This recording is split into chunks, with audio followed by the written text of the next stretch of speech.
No dia 26 de agosto de 2021, o aeroporto de Cabul, no Afeganistão, sofreu um atentado terrorista. Desde então, não se fala de outra coisa na mídia ao redor do mundo. O que muitos não sabem ou não entendem direito é que quem reivindicou a autoria do atentado foi o Estado Islâmico e não o Talibã. Sim, além da guerra entre Estados Unidos e Talibã, o Estado Islâmico também está no país. Nesse episódio, a gente vai te falar sobre esses dois grupos terroristas, além de outros 3 grupos que seguem ativos ao redor do mundo, que são o Hamas, a Al-Qaeda e o Boko Haram. Além de, claro, te contar o que vem rolando no Afeganistão atualmente e qual a situação do país nos dias de hoje. E bom, antes da gente começar, só para reforçar aqui, essas atrocidades que esses grupos terroristas realizam ao redor do mundo não são a religião muçulmana, e sim uma releitura radical de todas as crenças do Islã. Eu sou a Andressa Isfer. E eu sou Elizabeth Matravog, e esse é o Papo de Inter.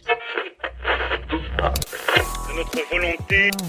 Make America great again. Poner ese sueño en marcha. Actitud muito produtiva.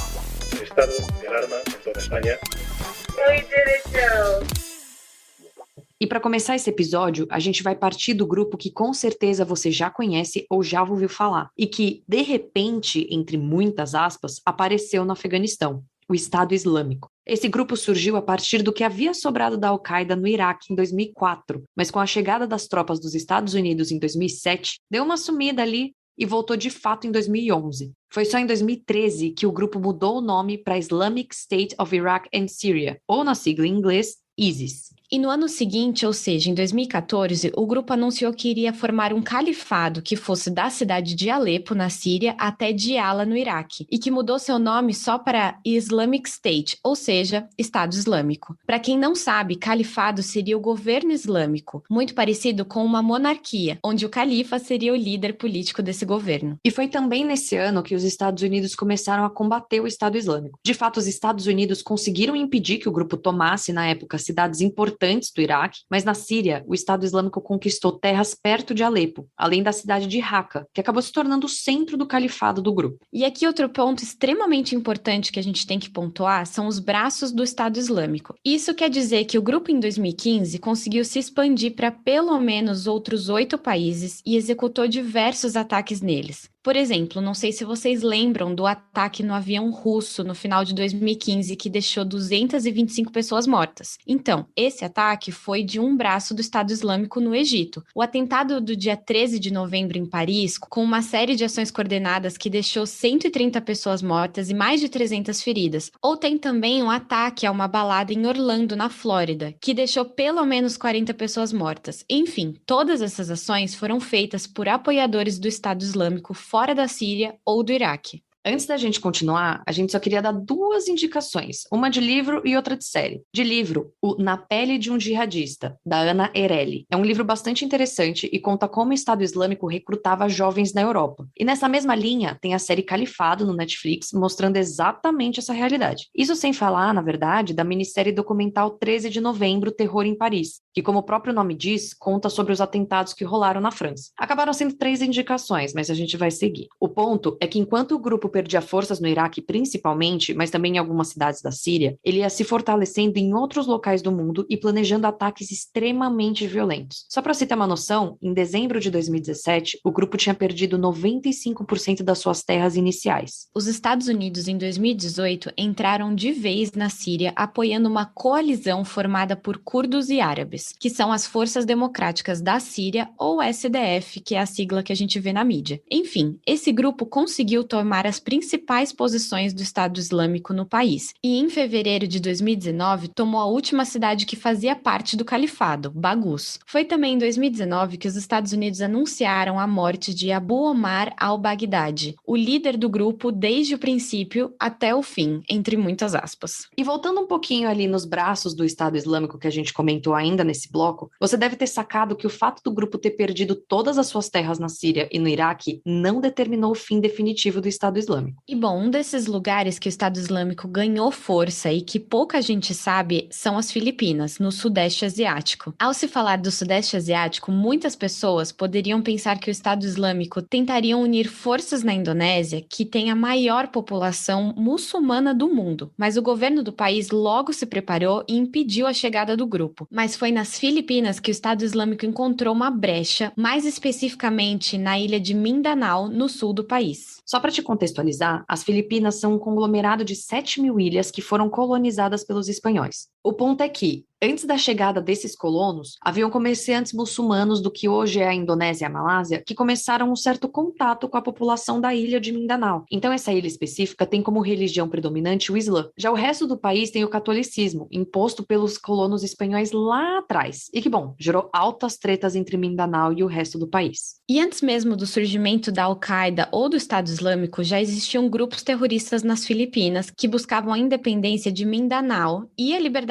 religiosa. Aqui a gente não vai entrar em muitos detalhes, mas o que você precisa saber é que Mindanao sofria com uma baita instabilidade política, já tinha outros grupos fundamentalistas islâmicos e também uma terra com uma mata bem fechada, o que era perfeito para os soldados do Estado Islâmico entrarem despercebidos. Estima-se que a chegada do Estado Islâmico nas Filipinas tenha rolado só em 2016, mas não se sabe ao certo. O que se sabe é que alguns grupos terroristas menores do país declararam fidelidade ao Estado Islâmico e começaram a ser treinados por eles nessa época. Se sabe também que o grupo conseguiu se reestruturar economicamente por ali e recrutar vários soldados. E claramente os Estados Unidos logo entrou na jogada, ajudando o governo filipino a combater o Estado Islâmico no país há alguns anos. E eles declararam vitória, mas não é como se todos os soldados foram mortos ou fugiram. Muitos seguem por ali, assim como a luta do governo filipino com outros grupos terroristas. E mais recentemente, a gente tem o Estado Islâmico no próprio Afeganistão. O grupo que declarou a autoria do ataque ao aeroporto de Cabul em 27 de agosto de 2021 é o ISIS-K, ou Islamic State of Iraq and Syria Khorasan. Só efeitos de curiosidade, esse termo Khorasan vem de uma terminologia da área que inclui o Afeganistão e o Paquistão. Mas enfim, de volta. Esse braço do Estado Islâmico foi criado em 2015 e desde então foi responsável pela morte de centenas de pessoas, principalmente na Ásia Central, que é onde ele atua. E aqui é importante a gente pontuar que sim, o ISIS-K é um braço do Estado Islâmico, mas segundo a CNN Internacional, ainda não está clara a ligação exata dos dois grupos. Isso porque, enfim, eles compartilham da mesma ideologia e táticas, mas no que diz respeito à organização e ao comando do ISIS-K, ainda não está claro como que eles estão funcionando. Mas de volta ao grupo, em 2018, o ISIS-K foi declarado como o quarto grupo terrorista mais letal, matando mais de 1.000 pessoas, principalmente no Afeganistão. Inclusive, aqui entra uma pergunta que muita gente se fez ao ver a situação atual no Afeganistão. Se o Talibã e o Estado Islâmico têm como inimigo os Estados Unidos, não se aplica aquela regrinha do inimigo do meu inimigo é meu amigo? Pois bem, não se aplica. Os dois grupos lutavam mesmo enquanto os Estados Unidos estavam no país e, bom, o Estado Islâmico ficou só esperando uma brecha para poder voltar a atacar com mais força. Brecha essa dada agora com a saída dos Estados Unidos da equação. Inclusive, o ISIS-K odeia o Talibã, principalmente por ter uma leitura do Alcorão ainda mais radical. Por exemplo, ao contrário do grupo que tomou o Afeganistão, o ISIS-K não tá nem aí para governança política. Para eles, apenas Deus pode governar e a ideia deles é fazer um califado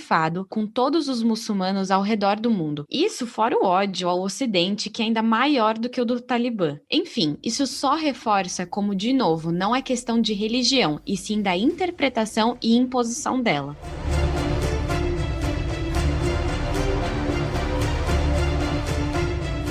Se você ouviu o nosso episódio especial sobre o Afeganistão, o de número 26, esse bloco aqui vai ser mais uma retomada de alguns pontos que a gente disse lá. Isso porque chegou a hora da gente te contar quem é o Talibã. Aqui a gente vai te dar um resumo, mas se você quiser saber com muitos detalhes o que é esse grupo e a relação com a história do Afeganistão, não esquece de ouvir o episódio. Bom, o Talibã foi criado oficialmente em 1994 e tomou o poder da capital do Afeganistão em 1996, durante uma guerra civil que o país enfrentou aumentava desde a queda do regime soviético por ali. A palavra Talibã significa estudante, e inicialmente o grupo era formado por uma série de estudantes de seminários religiosos de escolas no norte do Paquistão, que eram financiadas pela Arábia Saudita. Entre 96 e 2001, o Talibã ficou no poder no Afeganistão, até que rolou o ataque às Torres Gêmeas nos Estados Unidos. Durante esse período, os direitos humanos eram inexistentes e o grupo governava com muita violência, numa interpretação super radical do islamismo.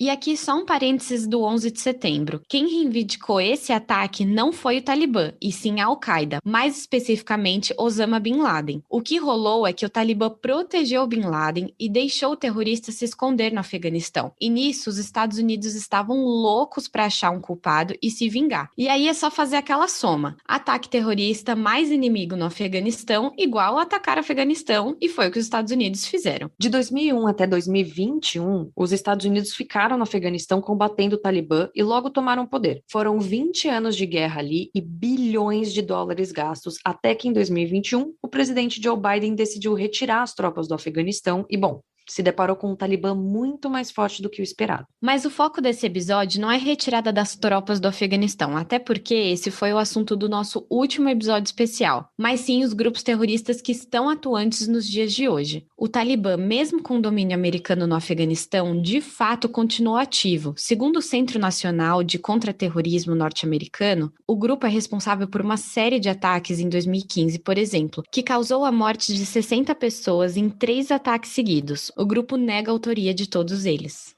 E uma reportagem da NBC de 2018 fala sobre a força que o Talibã vinha ganhando no Afeganistão na época. Ali, naquele ano, em 2018, também aconteceram atentados terroristas e o número de civis sob o domínio do governo afegão diminuiu, uma vez que, abre aspas, o número de soldados talibãs possivelmente triplicaram nos últimos 4 anos, fecha aspas. Só para efeitos de comparação, a reportagem alega que em 2014 o governo dos Estados Unidos falava em 20 mil combatentes do Talibã, enquanto em 2018 esse número era de mais de 60 mil. E a reportagem também fala de um relatório do Pentágono para reforçar a segurança e estabilidade no Afeganistão, lançado em junho de 2017, que alegava que o grupo teria formado uma parceria com outro grupo terrorista, os Haqqani. Os Haqqani foram criados em 1980 com o mesmo objetivo do Talibã, derrubar as forças soviéticas do país. Sim, eles também foram ajudados pelos Estados Unidos na época. Eles se uniram ao Talibã em 96, ajudaram o grupo a tomar o poder do país até a tomada dos Estados Unidos, quando geral foi retirado do poder. O ponto é que sim, esse grupo de fato veio trabalhando com o Talibã com o passar do tempo e ele é conhecido por ser responsável pelos ataques mais sangrentos contra as forças afegãs e da coalizão. Eles ainda foram classificados pela ONU como o principal vínculo entre os talibãs e a Al-Qaeda, e hoje em dia já nem sabem dizer se são grupos separados ou se são a mesma coisa. E atualmente, membros do Haqqani já fazem parte do governo talibã que tomou o Afeganistão em agosto.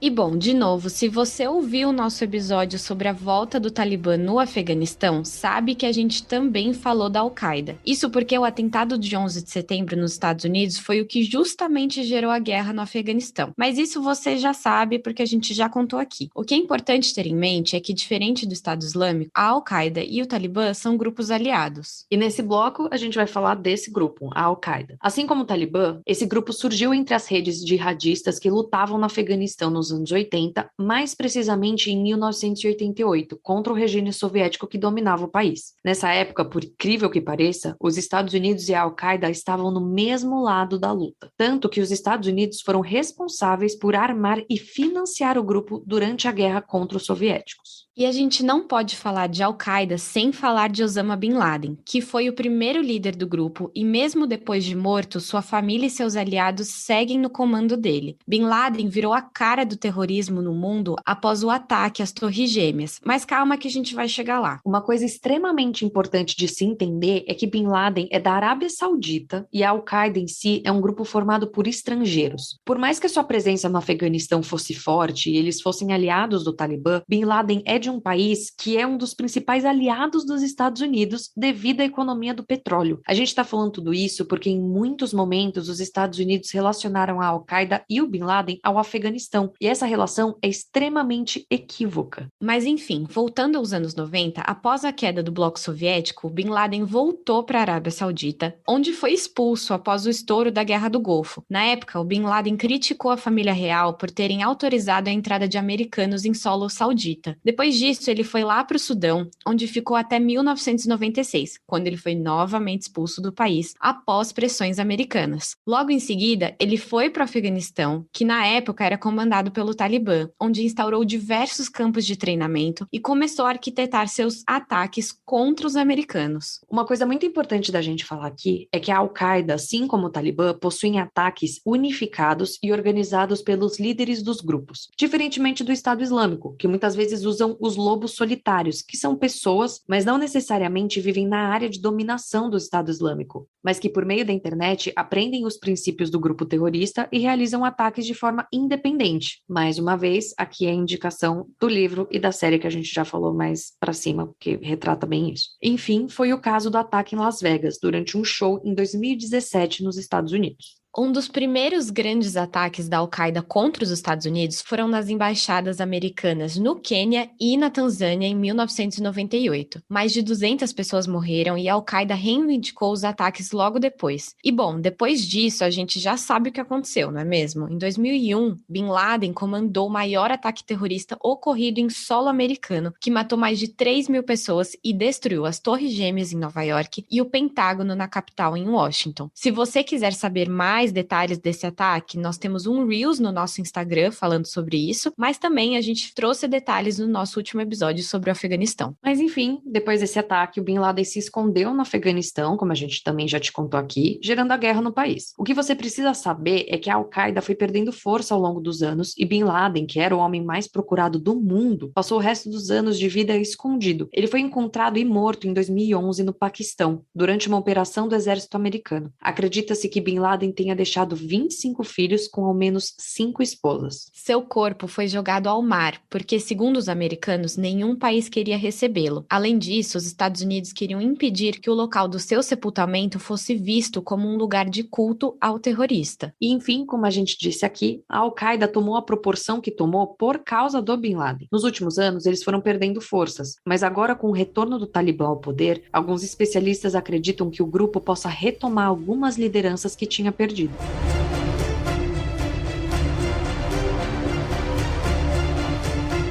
E outro grupo que a gente não podia deixar de fora nesse episódio, que segue ativo e que com certeza você ouviu falar bastante o nome dele ao longo de 2021, é o Hamas na faixa de Gaza. O nome do grupo significa Movimento de Resistência Islâmica e nasceu em 1987, depois da primeira intifada palestina contra a ocupação israelense da Cisjordânia e da faixa de Gaza. Intifada, para quem não está familiarizado com esse termo, é a revolta dos palestinos contra essas ocupações. E o Hamas ganhou bastante visibilidade exatamente por causa disso. No início da década de 90, o Hamas era o principal grupo de oposição aos acordos de paz assinados entre Israel e a Organização para a Libertação da Palestina, órgão que representa a maioria dos muçulmanos. Um acontecimento importante dessa luta foi em 1996, quando o Hamas realizou uma série de atentados suicidas em ônibus, matando quase 60 israelenses, em retaliação ao assassinato de um fabricante de bombas do Hamas. Alguns especialistas alegam que esses atentados foram os que afastaram de vez Israel das negociações de paz e foram responsáveis também pela eleição do ex-primeiro-ministro de Israel, Benjamin Netanyahu, que também era total contra os acordos de paz. Inclusive, a gente tem um episódio falando da história do Benjamin Netanyahu e como está a política atual de Israel. Esse episódio é o de número 19 e você pode conferir mais detalhes sobre esse assunto por lá. Segundo a BBC, o grupo inicialmente tinha 2 propósitos. O primeiro era implementar uma luta armada contra Israel e o segundo era oferecer programas sociais aos palestinos. Só que com a saída das tropas israelenses de Gaza em 2005, o Hamas também assumiu a responsabilidade política. O grupo venceu as eleições legislativas em 2006 e desde então rolaram 3 guerras contra Israel, sendo a mais recente agora em 2021. Inclusive, falando também de episódios, o Papo de Inter fez um episódio especial em que a gente falou desse conflito eterno entre muitos outros. É o de número 15,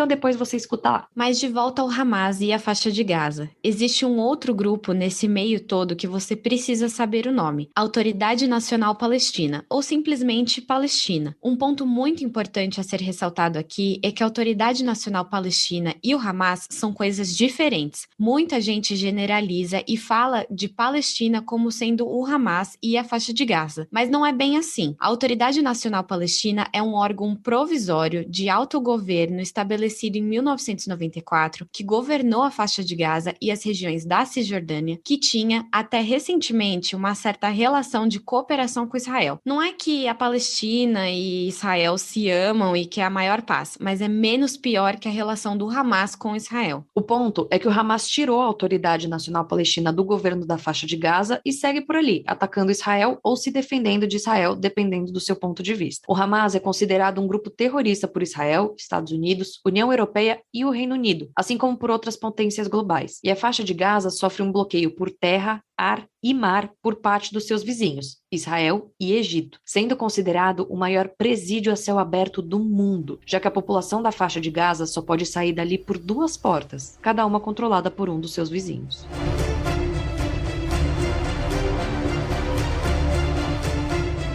E bom, a gente chegou ao último grupo terrorista que a gente vai falar no episódio de hoje, mas que é extremamente importante, o Boko Haram. Esse grupo atua majoritariamente na Nigéria e tem como um de seus objetivos principais acabar com a democracia no país e determinar uma educação exclusivamente islâmica nas escolas. O que você precisa ter em mente é que esse grupo está muito voltado às questões da educação. O próprio nome Boko Haram, em uma tradução figurativa, significa, abre aspas, a educação ocidental é um pecado, fecha aspas. Então, boa parte de seus ataques envolvem sequestros de crianças e adolescentes que estavam em escolas na Nigéria. O grupo foi fundado em 2002 por um grupo de estudantes islâmicos. O seu líder, Mohamed Yusuf, atraiu estudantes com um discurso contra o governo e condenava a educação implementada pelos colonizadores britânicos. Ele usava o descontentamento da população com o governo do país para aplicar o discurso radical. O grupo é contra a ida das meninas à escola e é formado basicamente por estudantes que não tiveram educação de qualidade promovida pelo Estado e que acreditam que a educação ocidental corrompe a educação do Islã. Eles começaram a chamar atenção logo quando se uniram em 2002, mas a coisa ficou feia mesmo em 2009, quando o grupo entrou em confronto com a polícia e o governo acabou matando 700 combatentes do Boko Haram, capturando Mohammed. E a partir daí, o grupo começou a agir como um grupo terrorista. Eles não queriam só implementar a educação islâmica, mas eles queriam também desestabilizar o país. Após esse confronto, muitos fugiram para outros países e muitos desses membros acabaram sendo treinados pela Al-Qaeda no Magrebe Islâmico em Mali, um braço da Al-Qaeda que a gente já falou aqui. Além da Nigéria, o Boko Haram também está presente no Níger, Chad e Camarões. E desde 2010 eles vêm atacando bases do governo, mas também a população no geral, não apenas ocidentais, mas também muçulmanos. O modus operandi deles, por assim dizer, é destruir vilarejos inteiros e fazer sequestros em massa. O maior ataque que talvez você se lembre foi em 2014, quando o grupo sequestrou 276 estudantes em Chibok, num vilarejo na Nigéria. Algumas crianças conseguiram escapar ao longo dos anos, mas muitas foram libertadas no início deste ano, 7 anos depois do sequestro. As meninas eram forçadas a se casar com sequestradores e eram constantemente agredidas e estupradas. O Boko Haram, assim como a Al-Qaeda, também vem perdendo força nos últimos anos, mas ainda continua a assombrar a Nigéria, realizando sequestro de crianças e ataques de homem-bomba.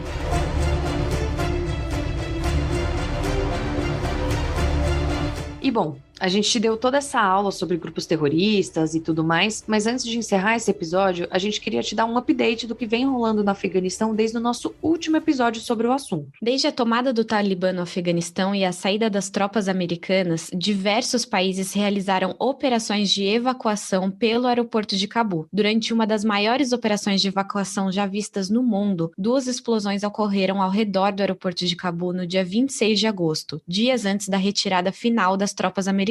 Mais de 200 afegãos que esperavam por um lugar em um dos aviões que saíam do país morreram após esse ataque à bomba. Dentre os afegãos, pelo menos 30 eram integrantes do Talibã. 13 soldados americanos também morreram durante o ataque. E foi aí que todo mundo começou a ficar confuso com toda essa história, porque na verdade quem atacou o aeroporto foi o ISIS-K, que como a gente já disse aqui, são contra os Estados Unidos, mas também contra o Talibã, porque os dias passaram, os Estados Unidos obviamente revidaram com um ataque aéreo que, segundo os americanos, teria atingido um carro que levava um homem-bomba. Obviamente que esse ataque não foi só apenas prejudicial ao Estado Islâmico, uma vez que civis também foram feridos. Logo depois, os Estados Unidos interceptaram mísseis que sobrevoavam o aeroporto de Cabul no último domingo. As autoridades, como a ONU e a União Europeia, pediram que os Estados Unidos estendessem a sua permanência no país. Mas no dia 30 de agosto, um dia antes do planejado, os últimos soldados americanos deixaram o solo afegão, dando fim a essa guerra que durou 20 anos. E é aí que o medo mora, porque assim, a guerra acabou, mas agora quem tá no poder é o Talibã e o Estado Islâmico, rival do grupo, também está em solo afegão. Muitos especialistas temem que role uma nova guerra civil entre os dois grupos. E como a gente falou no último episódio sobre migração e a crise na fronteira da Grécia e da Turquia, muitas pessoas conseguiram deixar o Afeganistão, mas milhares ainda estão tentando fugir do regime de terroristas que domina todo o país. E bom, ainda está incerto como vai ser esse novo governo comandado pelo Talibã, qual será o resultado dessa crise migratória e como o ISIS-K vai agir daqui para frente. Um pouco antes da gente gravar esse episódio, o Talibã já tinha tomado o aeroporto de Cabul, que era, enfim, a representação de todos esses dias de evacuação.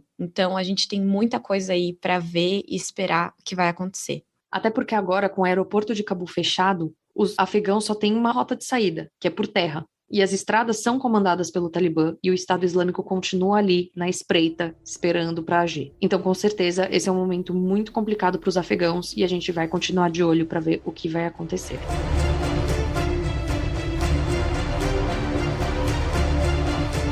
E agora que você está por dentro de tudo que veio rolando no Afeganistão nos últimos dias, a gente encerra o episódio dessa semana. Não esquece de compartilhar esse episódio com seus amigos ou familiares ou alguém que queira saber mais sobre esse assunto. E não esquece de seguir a gente lá no @papodinterpodcast, tudo junto no Instagram, e no @papodinter_pod no Twitter. E bom, compartilha por essas redes o episódio, comenta o que você achou, enfim, dá o seu feedback que é sempre muito importante pra gente. Bom, acho que é isso, né? E muito obrigada a você que ouviu até aqui esse episódio e até a semana que vem. Até mais!